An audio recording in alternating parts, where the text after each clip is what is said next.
Thousands of Russian men are fleeing into neighboring countries to avoid being called up to fight in the war in Ukraine. A miles-long line was seen at the Russia-Georgia border, with young men leaving their families behind after President Vladimir Putin announced partial mobilization. Here's a report for more details. The protests and the apparent exodus of fighting-age men from Russia following the call-up of hundreds of thousands of military reservists for the war in Ukraine is still going. And in one of the countries where they're fleeing, neighboring Georgia, Reuters met several opposing that order.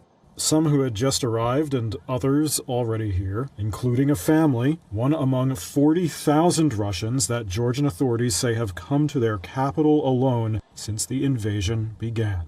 Dmitry Kurylyunok, a father, Ivan Streltsov, an army reservist, and a man named Maxim, who didn't give his last name.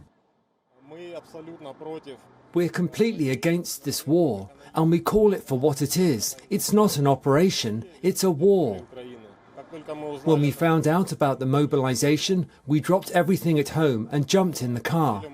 Russia is being fragmented and destroyed by corruption, lawlessness, suspension of all rights and freedoms, and suspension of views.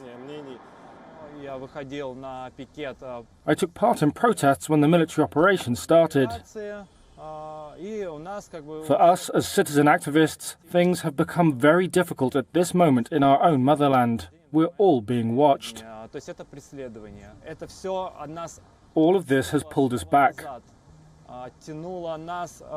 Pulled us back from growth, from progress, from unity. It's pulled us back, for example, from fighting for ideals like climate change and world hunger. For me, this is a huge tragedy. It's very scary.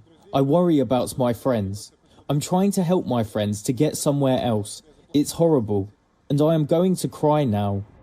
The situation here in Georgia for these Russians is somewhat complicated.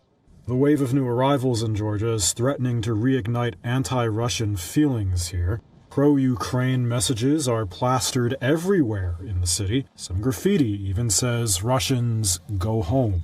Apartment prices have also skyrocketed in the last 6 months. At one point on Sunday, the wait time at the border to enter Georgia hit 48 hours, according to Russian state media, who cited local officials. And there are similar scenes playing out in Kazakhstan, Finland, and Mongolia. WION is now available in your country. Download the app now. Get all the news on the move.